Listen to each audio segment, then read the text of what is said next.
Buenas tardes a todos. Es un placer poder les presentar hoy un acercamiento a la gestión integral de los residuos sólidos urbanos en el marco del segundo simposio venezolano de ciudades inteligentes y sostenibles, Ciudad Guayana 2021. Esa es la agenda que vamos a repasar en los próximos minutos, empezando realmente por el tema visual. La palabra desechos, con la que comúnmente se llaman a los residuos sólidos urbanos, lleva a nuestra mente la visión de los contenedores de calle y sus colores llamativos. Vamos a ver que su manejo implica muchos retos y muchas actividades que deben llevarse a cabo de manera coordinada. Estamos hablando de disminuir el impacto asociado a la generación de residuos que son la consecuencia de las actividades humanas y buscar realmente minimizar los potenciales daños que causan al hombre y al ambiente, pensando siempre que el mejor desecho es el que no se produce. Lo que queremos ver se describe en esta lámina, una recolección en la calle limpia y bien organizada, unos centros de tratamiento súper bien mantenidos y operativos y unos rellenos sanitarios bien operativos. Lamentablemente, a menudo vemos una cosa y olemos de paso una cosa completamente distinta. Y es precisamente de todo eso que vamos a hablar, planteando las soluciones a las situaciones generadas por los residuos sólidos urbanos. Vamos a empezar directamente por las soluciones, porque soluciones hay muchas, porque es un tema realmente que se maneja desde hace mucho tiempo. Las 3R es un principio básico: reducir, reciclar, reutilizar. No solamente a nivel individual, sino, como se ve en el triángulo de la derecha, a nivel global, significa llevar a disposición final un volumen mucho más reducido de lo que realmente estamos generando. Cabe mencionar que en aplicación de ese principio, las medallas de los Juegos Olímpicos han sido fabricadas a partir de metales obtenidos del reciclaje de dispositivos electrónicos en desuso.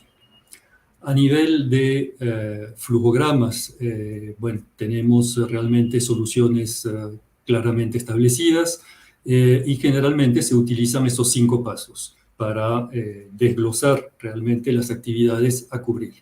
Por un lado, y para iniciar la generación, después todo lo que tiene que ver con recolección, manipulación y separación en origen, el posterior transporte a un centro de transferencia y muchas veces también un centro de separación, y la separación y la reorientación de los distintos desechos en función de su vocación final, y la parte que no tiene vocación final va al vertedero, que es el punto 5.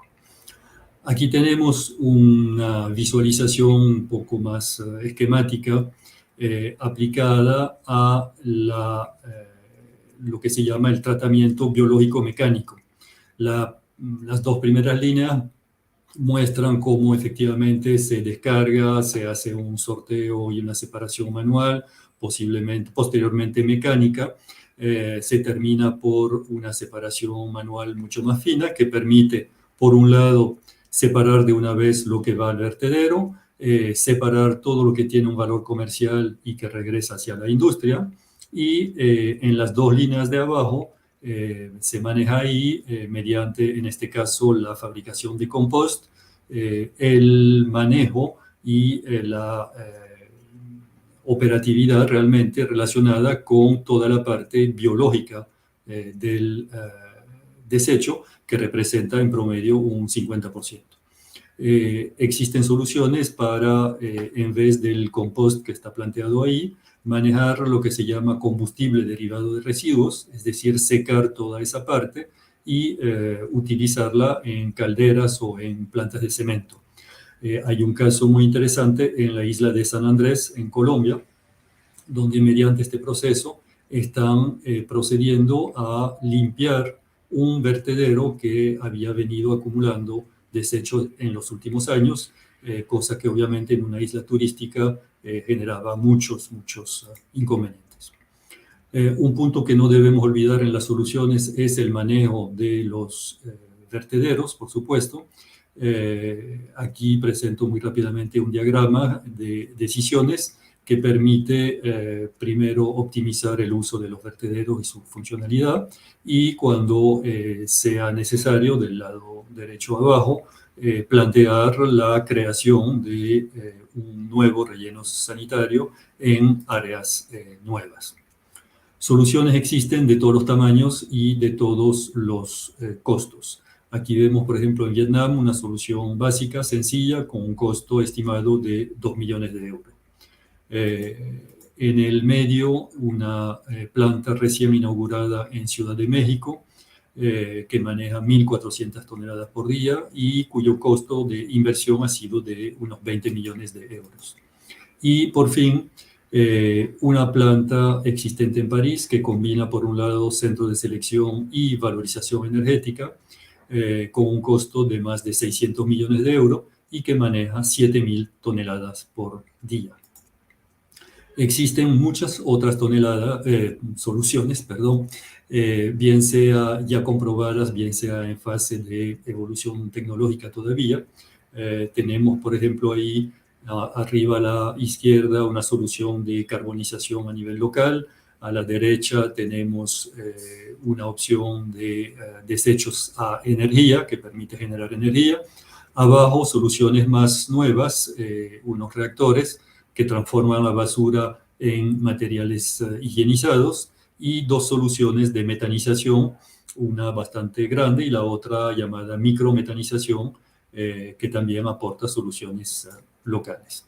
No debemos olvidar que existen muchos otros tipos de residuos que requieren de procesos totalmente distintos, como son los escombros, como son los desechos médicos, los bombillos, las pilas, los cauchos y los equipos electrónicos. Un tema fundamental es el costo y el financiamiento del costo del procesamiento de los residuos.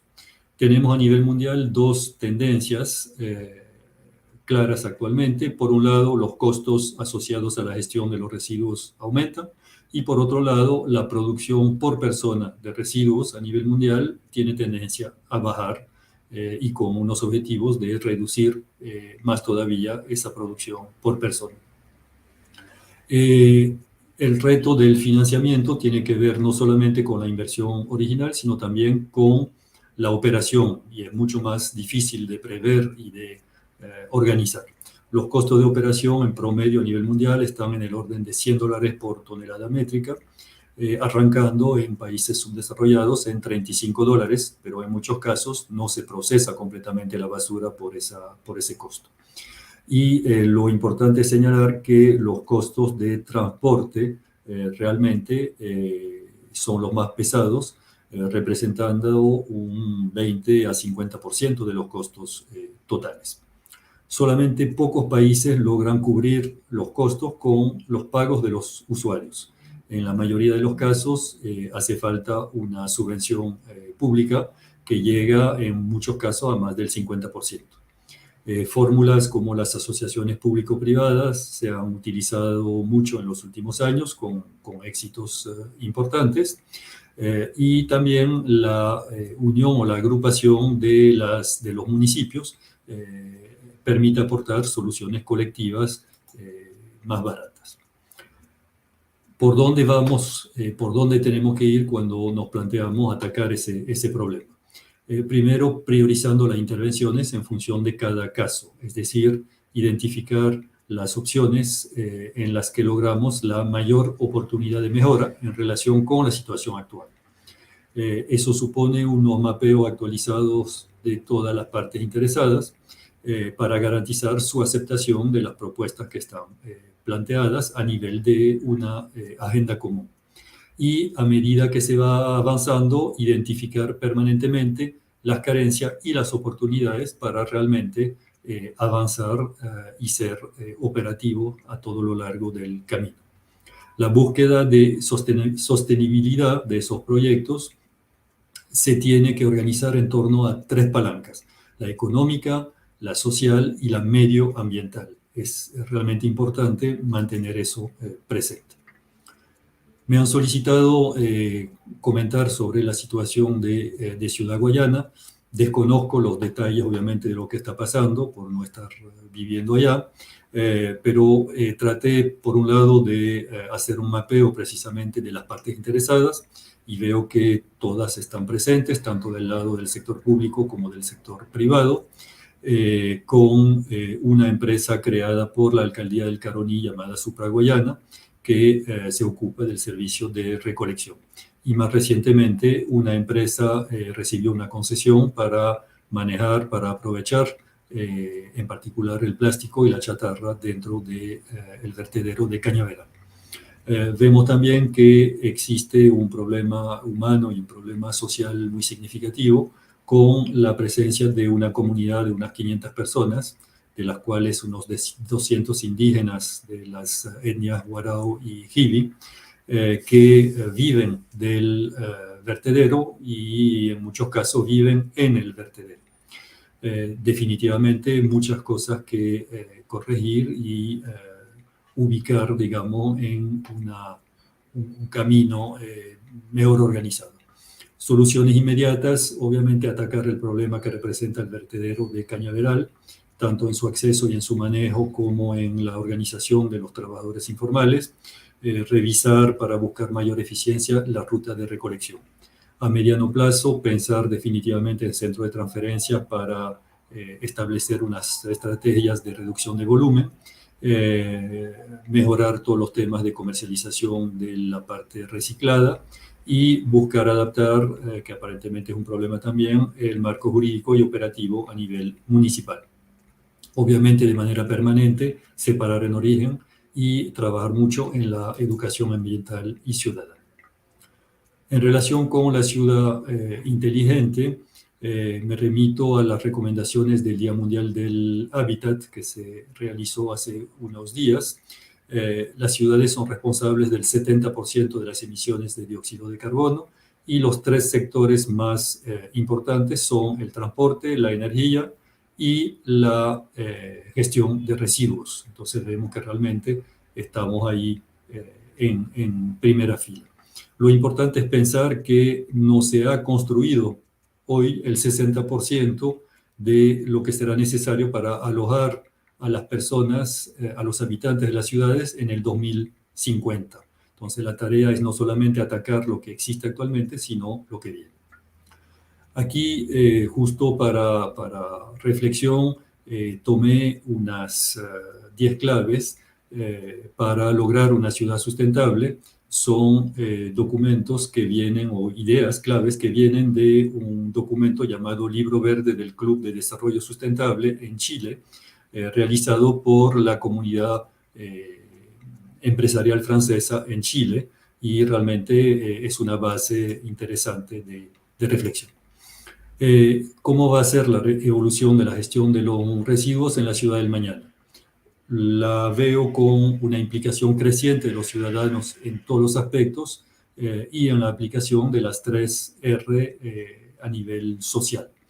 Una responsabilización tecnológica y financiera de los productores a nivel de reglamentos legales, sabiendo, por ejemplo, que en Venezuela ya existe una resolución en ese sentido desde finales del año 2020. Y el impacto de las nuevas tecnologías en toda la cadena de los residuos. Vehículos eléctricos y de hidrógeno, o vehículos automatizados, que ya se ven en algunas partes, una presencia masiva del IoT, Internet of Things, en todas las etapas del proceso, desde los contenedores hasta la supervisión del vertedero, robots en las plantas de transferencia y de separación, ya existen y ya funcionan, nuevas tecnologías en sustitución de la incineración que no deja de generar inconvenientes, y sobre todo soluciones descentralizadas que optimicen el uso del espacio.